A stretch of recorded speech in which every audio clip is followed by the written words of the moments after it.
Entreprendre hors des normes est le podcast dédié aux femmes entrepreneurs qui désirent faire la différence par leur différence. Je suis Anne-Valérie Raucourt. Depuis 2010, j'accompagne les femmes originales et ambitieuses qui veulent se créer une vie riche et libre par la voie de l'entrepreneuriat. Si tu désires casser les codes, créer ta propre recette du succès et développer un business florissant au service de ta vie et de la vie, tu es ici chez toi. Dans le podcast Entreprendre hors des normes, je te dévoile, avec authenticité, profondeur et humour, des stratégies audacieuses, des approches mindset décalées et parfois même une vision perchée pour que ton business soit ton espace d'expansion. Ici, on célèbre ensemble la puissance des femmes qui osent assumer leur singularité, exprimer leur plein potentiel et laisser leur empreinte. Bienvenue dans ce nouvel épisode du podcast Entreprendre hors des normes. Et pour commencer cet épisode, j'ai envie de te dire merci. Merci vraiment. Que tu sois une ancienne auditrice ou un ancien auditeur du podcast, fidèle. Je sais qu'il y en a certains parmi vous qui ont dévoré tous les épisodes du podcast ou que tu me découvres là, que ce soit peut-être le tout premier épisode que tu écoutes. Bienvenue et merci d'être là parce que sans toi, le podcast n'existerait pas. Merci d'être là, d'écouter. Alors que j'enregistre cet épisode, je t'imagine avec ma voix dans tes oreilles dans quelques jours, quelques semaines, peut-être quelques années. Qui sait combien de temps le podcast va encore vivre. Mon intention en tout cas aujourd'hui est qu'il vive encore pour de longues années. Et c'est grâce évidemment à mon engagement et grâce à ta présence. Merci infiniment. Pour cet épisode, je me suis amusée à rêver, à réfléchir, à contempler si je pouvais remonter le fil du temps et recommencer ou repartir à mes débuts. Qu'est-ce que je ferais différemment? En quoi un nouveau commencement pourrait être tellement différent de celui que j'ai vécu? Alors évidemment, c'est facile a posteriori de dire « Oh là là, si je recommençais, je ferais pas ci, je ferais pas ça, ou je ferais ci, je ferais ça. » Évidemment. J'ai fait le tri dans toutes mes idées. Et pour cet épisode, j'ai eu envie de te partager 3 choses. 3 choses avec le luxe de cette hauteur que j'ai aujourd'hui, de cette sagesse, de cette maturité. Bien sûr, c'est un luxe. C'est un luxe que j'ai acquis parce que, justement, j'ai pas immédiatement adopté tous les conseils que je vais te donner. Parce que j'ai vécu des égarements, des errances, des expérimentations. Et c'est exactement ce qui me permet aujourd'hui d'avoir pu acquérir toutes ces leçons, toute cette maturité et de pouvoir t'offrir ça maintenant. En commençant cet épisode, je peux te dire déjà que c'est pas facile pour moi d'identifier c'est quoi mes débuts.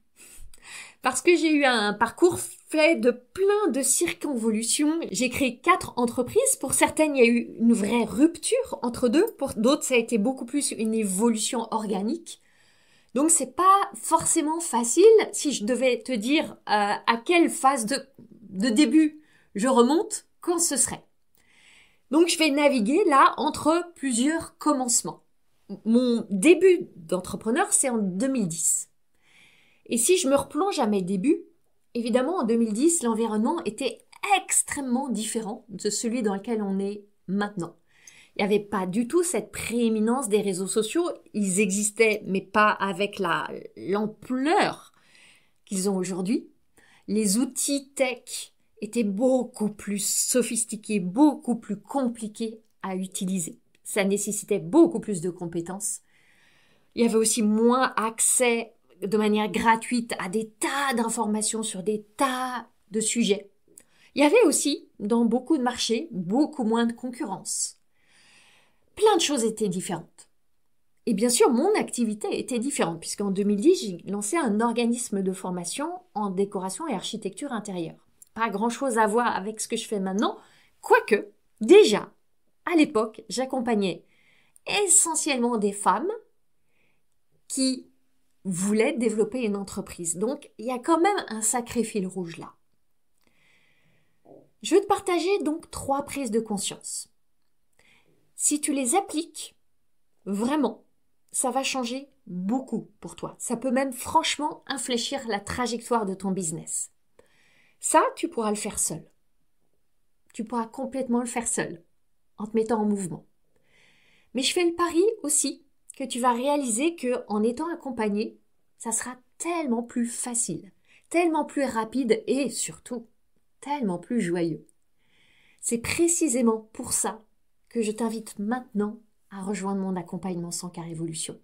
Pourquoi maintenant? Parce que là, on est dans une fenêtre de quelques jours. Tout dépend évidemment quand tu vas écouter ce podcast. On est dans une toute petite fenêtre jusqu'au vendredi 12 avril à minuit où les portes de 100K Révolution sont ouvertes et puis elles vont se refermer. Elles vont se refermer, je ne sais pas combien de temps. Et ça, c'est la réponse la plus honnête que je peux te donner. 100K Révolution, c'est l'accompagnement que j'aurais tellement aimé trouver dans ces 4 phases où j'ai démarré ou redémarré des nouvelles activités. Et même à des moments où j'étais franchement en activité, où je piétinais, je patinais, je pédalais dans la semoule. Je peinais à trouver des clients. J'en trouvais. J'ai rarement eu des périodes où j'ai vraiment galéré pour avoir des clients, mais à quel prix? Au prix de mon énergie, au prix de ma joie, au prix de ma jouissance de la vie. 100K Révolution, c'est vraiment le fruit de mes 14 années d'expérience d'entrepreneur. Et c'est vraiment l'accompagnement parfait pour toi si tu veux à la fois avoir un chemin balisé et emprunter ce chemin à ta façon, en honorant vraiment qui tu es. On va revoir ton modèle de business, créer cette offre dont tu es fier ou la consolider. Et quand je dis fier, j'entends et aussi ton prix, que tu sois vraiment à l'aise avec ton prix. Tu veux sans doute aussi cesser d'être le secret le mieux gardé du monde. Arrêter d'avoir ce sentiment que tu es invisible. Te montrer en respectant qui tu es, ta singularité, sans avoir à passer 2-3 heures par jour sur les réseaux sociaux. On va le faire ensemble. Tu vas aussi apprendre à vendre avec tellement plus de grâce, de fluidité et d'aisance pour accueillir tes clients de rêve sans te torturer, avec une manière qui t'inspire vraiment. Parce que si tu es ça, comme la majorité des femmes que j'accompagne, tu veux ton indépendance financière. Et tu veux créer cette indépendance financière grâce à l'expression de tes talents et de tes dons. C'est ce qu'on fait ensemble dans 100K Révolution. Cette offre absolument exceptionnelle, je te laisse la découvrir. Il y a un lien dans les notes du podcast. Elle est ouverte jusqu'à ce vendredi 12 avril à minuit. Et au 12 coups de minuit, le 12 avril, les portes se fermeront pour une durée indéterminée. Je voulais vraiment te lancer cette invitation exceptionnelle. Et maintenant, on plonge dans cet épisode avec ces 3 choses qui sont vraiment des leçons précieuses dans mon expérience, qui sont maintenant aussi le socle de mon expertise et que je veux vraiment te partager. Si tu es en train de démarrer, si tu as déjà démarré depuis des mois, peut-être même des années, et que tu es en plein questionnement, en plein doute, en plein flou, c'est pour toi. Ce premier conseil, cette première clé, c'est celle-ci. Si je recommençais, je consacrerais beaucoup plus de temps à me rendre visible. C'est la première chose et c'est sans hésiter celle qui est fondamentale. Je vais l'exprimer autrement. J'allouerais beaucoup plus de temps et d'énergie de manière différente de la manière dont je l'ai fait au marketing. J'œuvrerai vraiment pour faire savoir que j'existe en montrant ce que je sais faire. Je me montrerai en servant, en offrant, en invitant, avant d'être payé. Très longtemps, j'ai cru que j'aimais pas le marketing. Et que j'aimais encore moins la vente, d'ailleurs. Mais marketing et vente, c'était pour moi dans le même panier. Le panier que j'aimais bien laisser dans un coin d'un placard et pas regarder. J'avais plein de préjugés sur le marketing et la vente. Quand je parle de préjugés, je parle évidemment d'obstacles intérieurs. Un grand nombre sont liés à mon atypisme, à mon très fort atypisme. Je pourrais te parler de cette grande difficulté que j'ai à créer des relations. Parce que, avec le trouble du spectre autistique, par nature, par essence, par câblage neuronal cérébral, c'est très difficile. Non seulement de créer des relations, mais de les nourrir, de les cultiver, de les amplifier. Tu comprends évidemment que dans ce cas-là, faire du marketing, ça devient compliqué. Tu ajoutes à ça, et c'est très lié, la peur de me montrer. Peur qu'ont beaucoup d'entrepreneurs. De me montrer avec mes idées, avec ma vision du monde, avec mes offres, avec mes prix. Qui dit se montrer, dit s'exposer au jugement, au regard, à la critique, aux pensées des autres. Et waouh, qu'est-ce que c'est douloureux. Alors évidemment, je m'enfermais dans ce que tu connais peut-être. Le souhait de la perfection, le désir de contrôle, la volonté d'avoir tout en maîtrise. Ça a donné que je me suis enfermée dans des modèles de communication, des schémas de marketing, dans une image aussi qui était extrêmement contrôlée, pour me rassurer, pour créer un sentiment de sécurité. La vérité, c'est que j'étais complètement paumée. Il y avait une grande tension entre cette ultra-conscience que si je me montrais pas, il n'y aurait pas de clients, et en même temps cette ultra-conscience que si je me montrais, j'étais en insécurité terriblement. Au milieu de tout ça, j'ai eu toute une phase, quand j'étais encore à Paris, où je me suis astreinte à aller dans des soirées réseau, des petits déj réseau, des déj réseau, des apéros réseau. Autant te dire que ça a été le fiasco. J'y allais, mais j'étais empotée, j'étais mal à l'aise, je savais pas parler de moi, je restais dans un coin, je repartais avec à la fois de la tristesse de pas trouver ma place, de la colère vis-à-vis de moi, de pas avoir su comment m'exprimer, de la culpabilité, de pas être comme les autres, plein d'émotions désagréables. Le fiasco total. En même temps, j'allais timidement sur les réseaux sociaux, en m'abritant derrière des tas d'histoires, pour pas trop y aller. Je me racontais, non mais les réseaux sociaux, c'est pas intéressant, c'est que du blabla, c'est superficiel, les gens sont là pour déblatérer, j'ai tellement mieux à faire, moi, que de perdre mon temps dans ces endroits-là, vraiment de bas étage. Je me racontais des tas d'histoires pour m'auto-convaincre que c'était pas l'endroit pour moi. Et en même temps, j'allais donc m'exposer dans des endroits réseau dans la vraie vie qui étaient encore moins, je le vois maintenant, les bons endroits pour moi.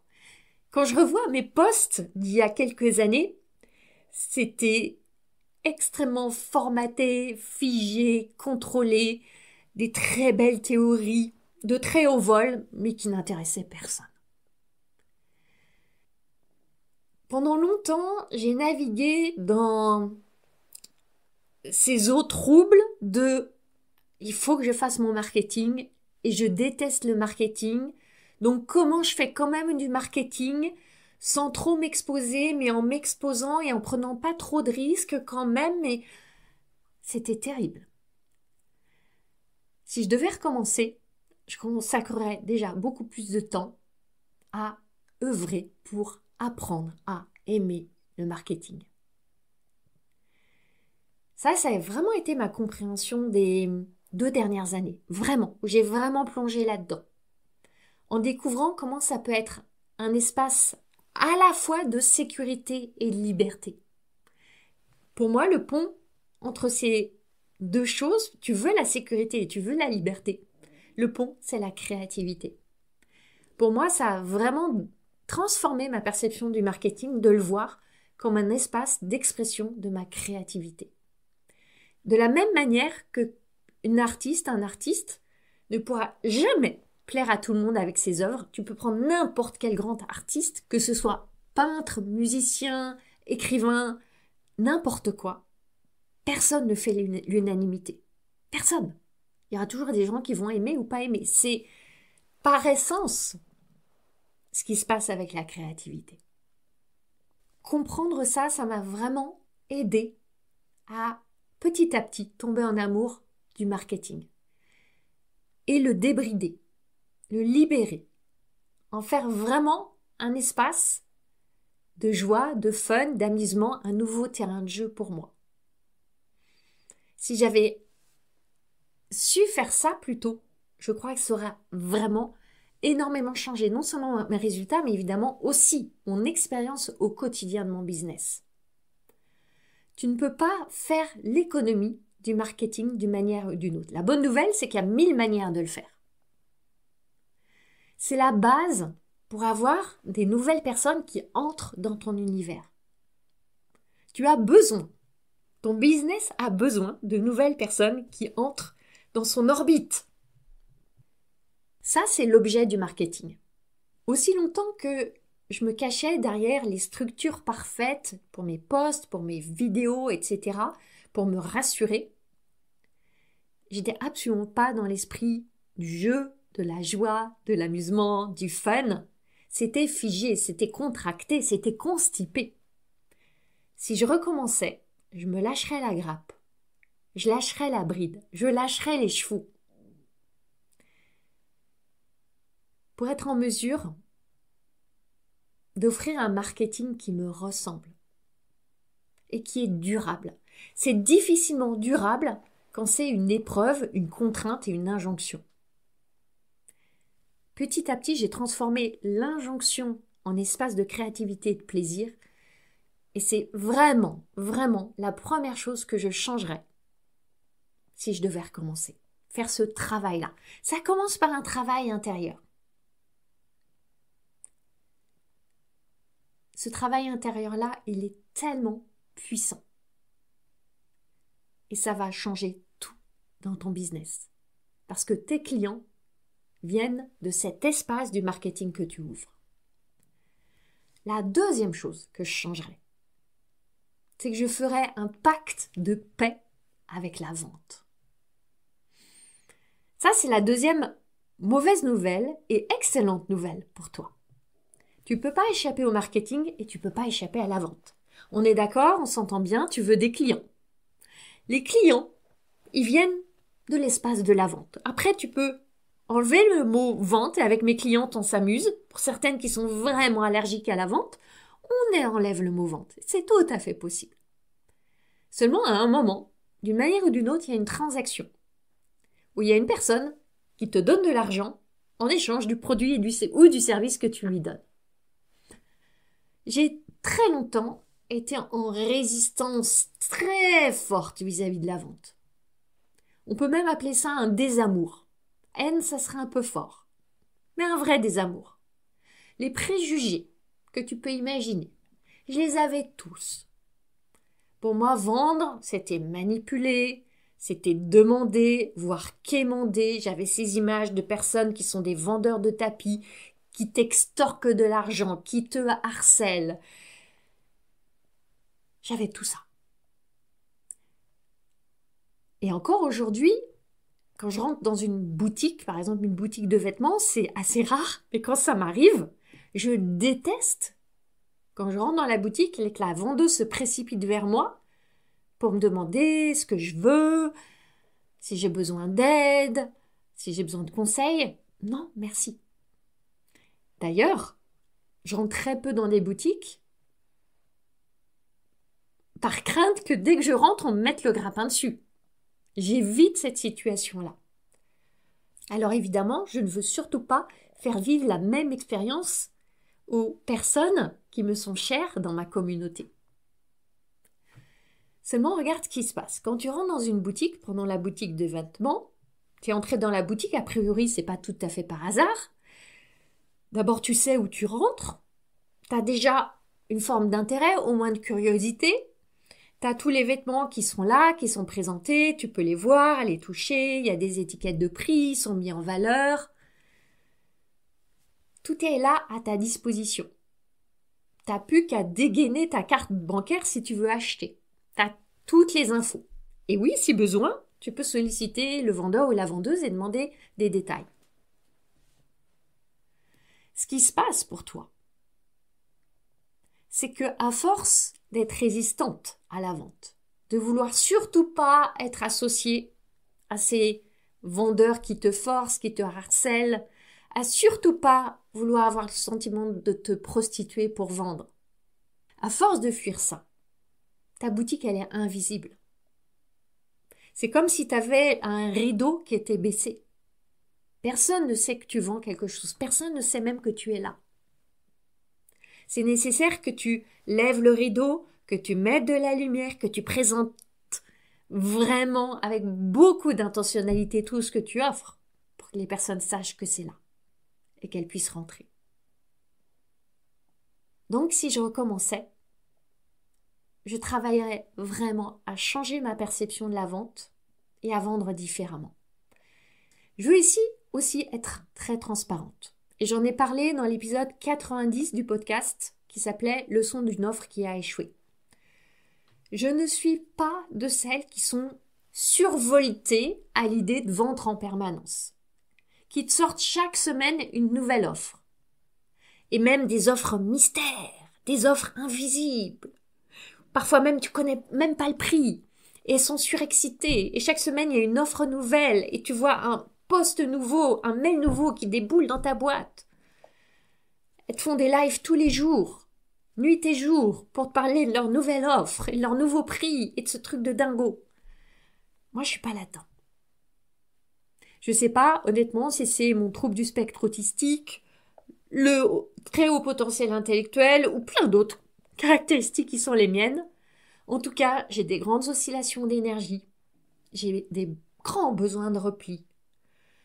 J'ai des moments où j'ai envie d'avoir 0 rendez-vous, 0 contrainte, 0 live, 0 story, rien du tout. Et ça, c'est pas très compatible avec l'idée de vendre en permanence. Pendant un bon moment, je m'étais imposé justement un modèle de business où je vendais tout le temps. Je me le suis tellement imposé que j'avais même une équipe de vente, des closers comme on dit, qui vendaient pour moi, tous les jours. Donc j'avais en même temps cette contrainte qui était même une injonction de générer des appels de vente tous les jours pour elles et eux. J'étais à fond dans l'approche il faut absolument des appels tous les jours parce qu'il faut absolument qu'on vende tous les jours. C'était terrible, ça me va tellement pas. C'était un stress quotidien. J'ai réalisé que moi, avec mon énergie, ma philosophie du business, mes besoins, mes désirs, mes aspirations, mon style de vie, je ne veux pas me donner à vivre cette expérience où je vends en permanence. Et maintenant, je choisis. Il y a des moments où je choisis de vendre et alors je suis à fond, hyper engagée, hyper impliquée, dans la meilleure énergie, ancrée dans cette certitude que en permanence, je donne tellement gratuitement, semaine après semaine après semaine, que ce soit par ce podcast, par mes posts, par des lives, sur toutes mes plateformes, mes emails. Je suis pas du tout en train de faire tout le temps des emails de vente. Je fais plein d'emails avec des apports, des clés, des conseils, de l'énergie que je transfère. Je donne tellement que quand c'est pour moi le moment de vendre, c'est un chemin naturel. C'est un chemin naturel pour moi, qui équilibre les choses, et aussi pour mes clientes. J'ai cette certitude que pour les bonnes personnes, elles sauront qu'elles ont tellement reçu de moi, qu'elles ont aussi envie de poursuivre, d'aller plus loin, plus en profondeur, d'être plus en proximité avec moi. Et c'est là que je peux vraiment voir que vendre, c'est servir, c'est inviter, c'est offrir. Que je ne suis pas en train de demander, encore moins de quémander, que je donne. Je suis vraiment dans cette énergie, je donne et je reçois. C'est pour ça que, à nouveau, je vais positionner ça dans cette idée que je suis en train de créer. Je crée dans cet espace de la vente, d'une part, une opportunité pour que cette future cliente puisse me rejoindre, puisse bénéficier d'une autre forme, une autre intensité, une autre intimité d'accompagnement. Je crée aussi un espace, un écrin pour la recevoir. Et l'argent est là pour protéger cet espace et cet écrin. Donc, si je recommençais, je dédiaboliserais la vente. J'irais pas plonger, comme je l'ai fait, dans des tas de formations techniques, tactiques sur la vente. J'ai fait plein de formations pour apprendre à vendre. Alors, il y avait un petit peu de mindset, il y avait surtout beaucoup de stratégies, des scripts, des tactiques pour lever les objections, des phrases toutes faites. Ok, mais ça sert à rien si t'es tétanisé à l'idée de vendre, ce qui était mon cas. Alors j'attendais d'avoir accumulé une énième formation. Alors soit une formation en vente, soit une formation dans mes approches de coaching, de dev perso, etc. Pour me dire que ça y est, quand j'aurai cette formation, j'aurai enfin plus de légitimité, de confiance, d'assurance, cette fameuse certitude de la vente. Mais non. C'est pour ça qu'avec mes clientes, dans 100K Révolution, on dédramatise la vente. On remet du jeu et de la joie dans la vente. J'ai inventé un petit jeu qui s'appelle les ACC, Actions créatrices de cash. C'est des petits défis, des petits challenges que j'offre à mes clientes. Parce que la vente, ça peut passer par des toutes petites choses, des micro-invitations. Ça n'a pas besoin d'être un grand truc énorme à l'issue d'un défi de 5 jours où on fait monter la sauce et tout. Non, ça peut être tellement plus simple que ça. C'est le principe des actions créatrices de cash. Et je te recommande vraiment d'avoir chaque jour au moins une ACC, une action créatrice de cash, qui fera qu'à la fin de ta journée, tu pourras dire oui, c'est une journée gagnée pour mon business où j'ai fait avancer les choses. Troisième conseil, si je recommençais, je veillerais à écouter davantage, mais tellement davantage, mon propre gourou intérieur. Tu l'as compris, j'avais des grosses croyances et des gros blocages sur le marketing et la vente. Je manquais aussi beaucoup de confiance en ma propre sagesse. Donc, qu'est-ce que j'ai fait? Je suis allée écouter les conseils des autres. C'est très bien d'écouter les conseils des autres. Peut-être que même là, tu es en train d'écouter mes propres conseils. Mais qu'est-ce que t'en fais après? Est-ce que tu sais faire le tri? Est-ce que tu fais preuve de discernement pour choisir ce qui te va et ce qui ne va pas, ce qui est aligné pour toi et ce qui ne résonne pas avec toi? Bien sûr, on a besoin en tant qu'entrepreneur d'être inspiré, d'être élevé, d'avoir des repères sur notre chemin. Oh que oui! Et si je recommençais, assurément, je me ferais accompagner. Je me ferais même accompagner beaucoup plus tôt que je ne l'ai fait. Parce que tu vois, j'ai commencé à être entrepreneur en 2010. Alors j'ai été dans des réseaux, des assos, etc. Mais j'ai vraiment pris ma première coach business en 2018, 8 ans après. J'ai pris cette coach à l'époque parce que je voulais basculer vers le online et développer vraiment une offre online, commencer à me rendre visible avec beaucoup plus de puissance et d'impact. Donc j'ai commencé en 2018 à être vraiment accompagnée sur le business. J'avais avant pris un peu du coaching de vie, on va dire. Alors je glanais des conseils à droite, à gauche, j'essayais de prendre plein de morceaux de puzzle qui ne s'assemblaient pas entre eux. Et quand j'ai commencé à être accompagnée, pas ma première coach, mais ensuite je suis rentrée dans un programme, et puis un autre, et puis j'ai pris une coach. En fait, je suis rentrée dans un système où je cherchais des formules magiques. Je cherchais la solution miracle que j'allais pouvoir appliquer à la lettre en bonne élève que j'étais et qui allait enfin me garantir le succès avec pas trop d'efforts quand même si possible. Et oui, je me suis perdue. J'ai commencé à avoir le tournis, le vertige, je ne savais plus où donner de la tête parce que on m'introjectait des désirs et des objectifs qui n'étaient pas les miens. Si ça te parle, tu vois que c'est là que tu commences à te comparer. à te dire que t'es moins bien que les autres, et qu'il y a enfin quelqu'un qui va pouvoir te sauver et t'élever au niveau des autres. C'est là que tu vas commencer à emprunter le chemin de quelqu'un d'autre, parce que cette personne, elle te garantit que ça a super bien marché pour elle. Tu te trouves que tu lui ressembles un petit peu quand même, donc ça va marcher pour toi. Évidemment, l'équation, elle n'est pas aussi simple que ça.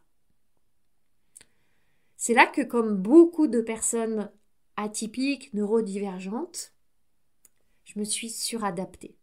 Je me suis super adaptée et je me suis suradaptée à vouloir copier, pas seulement modéliser, mais vraiment copier-coller. Pas seulement m'inspirer, mais répéter exactement ce qu'on me disait.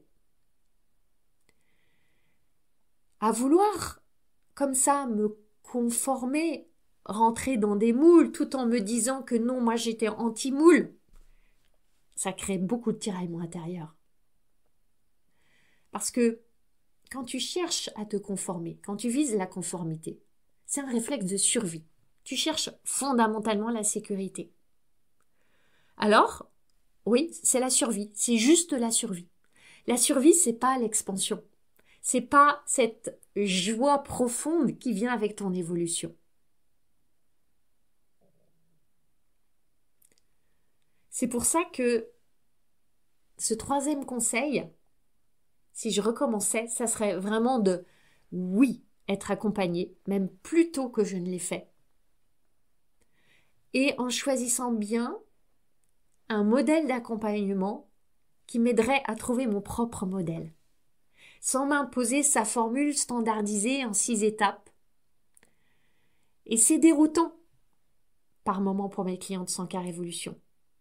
Pour beaucoup, c'est des bonnes élèves en rébellion qui ont cette aspiration profonde de créer un business qui est comme leur nouvelle maison, comme un cocon d'expansion. Et en même temps, elles veulent se rassurer, se créer un sentiment de sécurité en appliquant des étapes toutes faites. Ça ne fonctionne pas.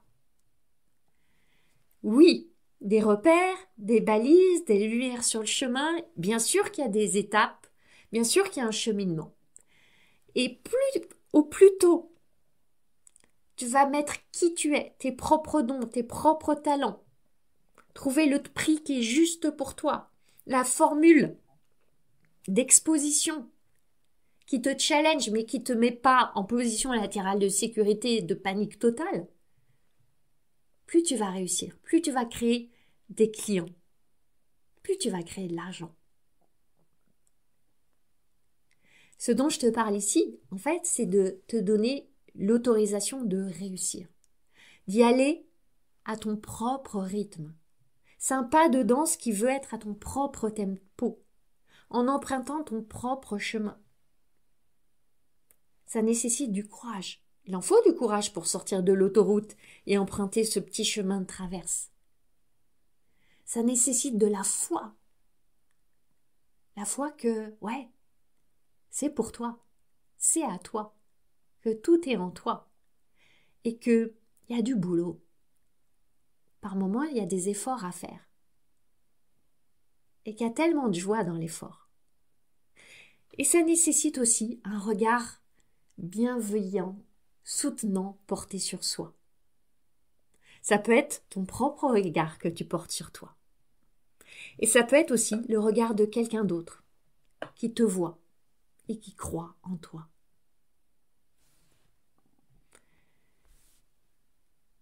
Tu vois, je veux, pour terminer cet épisode, résumer. Ces 3 conseils à moi-même si je recommençais maintenant. Le premier, je consacrerais beaucoup, mais beaucoup plus de temps à me rendre visible, à sortir de ma grotte, à m'exposer, en y allant petit à petit, avec cette confiance que c'est un chemin de joie, c'est un chemin d'expression, c'est un chemin d'expansion, c'est un chemin qui peut être tellement créatif, tellement joyeux, et que ça vaut vraiment le coup. Ça vaut le coup pour toi, et ça vaut le coup parce que c'est le chemin pour rencontrer tes clients. Deuxième conseil, je ferai un pacte de paix avec la vente. Tu peux dire que vendre, c'est servir, c'est offrir, c'est inviter, c'est donner. C'est en tout cas cet espace où tu rencontres tes clients et cet espace, c'est à toi, c'est ta responsabilité de le créer. D'une manière qui te ressemble, qui respecte tes propres besoins, comme je te le disais, je le fais moi-même. Et mon troisième conseil, c'est que je veillerai à écouter davantage mon propre gourou intérieur. Il y a tellement de gourous partout là, qui t'appellent, qui viennent te taper sur l'épaule. « Eh viens, j'ai la formule magique, j'ai le secret, j'ai la méthode, j'ai tout. » Non, tu as tout. Et le meilleur gourou extérieur que tu puisses trouver, c'est celui qui va t'inviter à aller à la rencontre de ton gourou intérieur. Maintenant, si tu veux avancer sur ces 3 pistes, dans un espace stimulant, où tu vas voir à la fois des repères, des fondations solides, et la liberté de vraiment façonner ton business à ta façon. Tu sais ce que tu as à faire? C'est de rejoindre 100K Révolution. C'est vraiment le seul accompagnement business que je connaisse, où tu bénéficies d'un tel niveau de soutien, avec autant de proximité, autant d'engagement, autant d'individualisation, sur une telle durée pour ce niveau d'investissement. Je t'invite vraiment à aller découvrir cette offre qui est là maintenant jusqu'au vendredi 12 avril à minuit. Après, les portes se ferment et moi, j'irai prendre soin de mes clientes. Je te souhaite une magnifique suite de journée et je te dis à très bientôt. Ma mission, c'est d'aider les femmes comme toi à se lâcher la bride pour lâcher les fauves. Si tu aimes ce podcast, tu vas adorer la formation que je t'offre. C'est le condensé de mon approche anticonformiste du business pour t'aider à accueillir tes prochains clients joyeusement. Reçois cette formation gratuitement en cliquant sur le lien dans les notes du podcast. Je jubile déjà en pensant à tout ce que tu vas réaliser.